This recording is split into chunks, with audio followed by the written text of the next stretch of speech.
Folks, you're with Tacitus today, your pushback channel, and thank you for joining this audio live stream. Please listen to this presentation as you would a radio broadcast.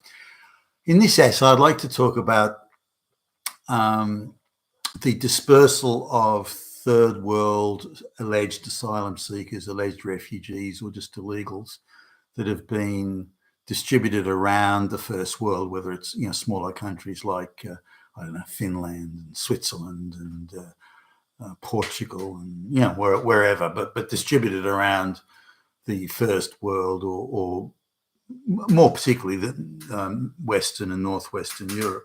Now, the numbers are pretty substantial. Places like Switzerland have been strong-armed by the United Nations and heavied by the US and other to take in these people. So they've got 100,000 people there from the third world who are just there for the free stuff.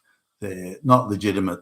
They're illegal migrants, or they're fake asylum seekers, fake refugees. They're just there to parasite off the rich white countries' free stuff and nothing else. So for example, the Swiss government decides that no, that's not a legitimate asylum claim, or not a legitimate refugee claim, or you're here illegally. We want to deport you back to Eritrea, or Ethiopia, or whatever basket case place they came from. But when they go to do it, the authorities in those countries say, no, we don't want those people back. Well, but they're your citizens. Don't care. Don't want them.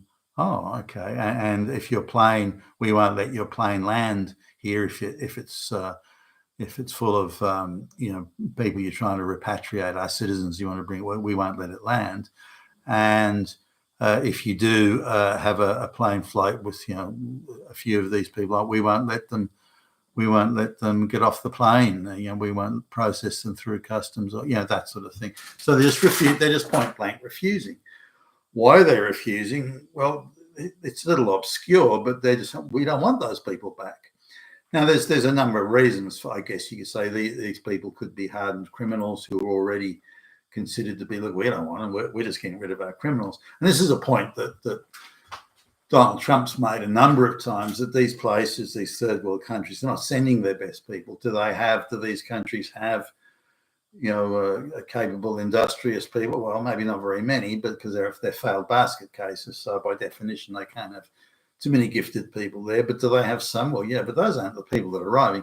They're trying to clear out their prisons and lunatic asylums and just get rid of, criminal gangs, or in the case where there are criminal gangs competing for turf, the premier criminal gang may say to the government authorities, look, just get rid of those guys over there. They're too much competition for us in the drug trade. So just deport them, just send them off as refugees to the West. The United Nations guys over there will help you do it. So hey, it won't cost you anything, and just say to the guy, look, if you stay around, we're going to kill you. So you might as well go to as a refugee to wherever. And things like that are going on now. So these people are effectively being evicted and just got rid of because they're an inconvenience, they're a cost, they're whatever. And the government just won't take them back. So my view would be go to the nearest match countries. Okay, well, if you won't take it back. Now, bribes could be used. Say, look, we'll give all your government goons and so on $10,000 each if you take these people. They probably would. So bribery, I'm sure, would work in some form. But how much it would take, of course, is another matter. But then should it be nearest match? Okay, well, you're Eritrean, so they don't want to take you back. But look, if we go to a country nearby, they speak the same language, same customs, habits, same cuisine, and same. So we could move you there, and we could pay those guys to take you. And so there's ways of doing this. I don't know how exhaustively and industriously these other options may be explored, but when the country of origin refuses to take back their own citizens, what do you do? Now, the United States had this problem with Colombia and South American countries, and as soon as the government says, "No, we don't want those guys back," you can keep them. So, okay, well, we'll put 50% tariffs on all your goods. Oh, all right, we'll take them. Now, a country as big as the United States, an economy as big as the United States, I mean, depending on whose numbers you look at, it's still 1/5 of the world economy, for goodness sakes. I mean, the United States economically is a seriously big, heavy hitter. And if you look at say, by contrast, Germany at its peak was 5% of the world economy, and Britain is 3% of the world economy, and so on. So at 20%, the United States is huge, and so the economic clout is huge. So they can just say, no, you're taking back your citizens, buddy, and that's it.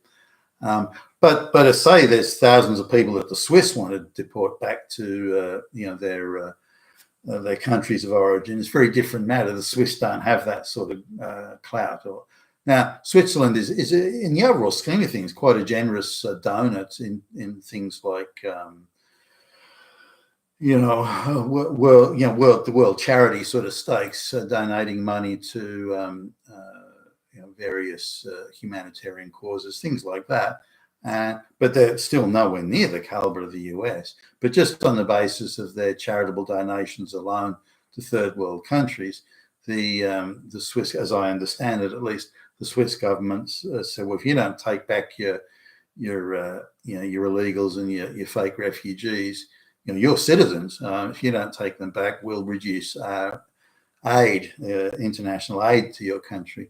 And the answer that's coming back is, well, we don't give a fuck. You can shove your aid. We still don't want these people back. I mean, how bad must these people be if the government is grimly determined not to take them back? That would suggest something else is going on here.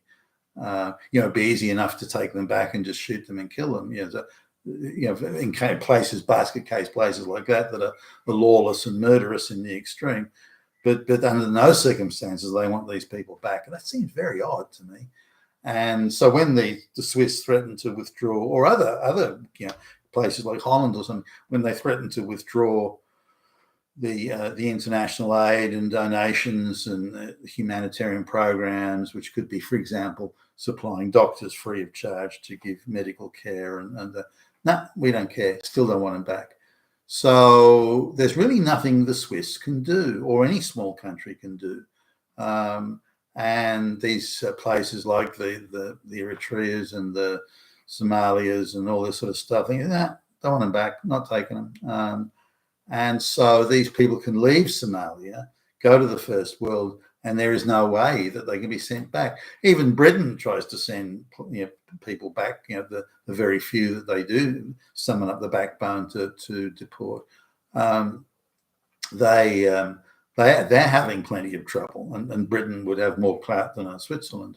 But it's going to take, or will take, and does take, a country the size with the economic mass of the United States to be able to exert that sort of clout. So the United States needs to take a central role, I believe, in international repatriation, and they need to intercede, I believe, on behalf of the Switzerlands and the Belgiums and the smaller Britain even, and say to these, you're taking these folks back. That's it. Not a discussion. We're engaging in mass repatriation, and that's how it's going to be, and so on. So there needs to be that sort of influence being exerted. Bear in mind, it was American influence that was, heavying these countries to take the refugees, or the alleged, fake. They're fake. They're all fake. Take these brown third world peasant people in the first place. The US was, the globalist controlled US was heavying and acting like global thugs, demanding that these countries take these people, and now that's going to be put into reverse. But America, I believe, the United States and the Trump administration needs to become actively involved in this and forcing these countries to take back their millions of unwanted people they disgorged and transported to the West. You've been with Tacitus today, your Pushback channel, and thank you for listening.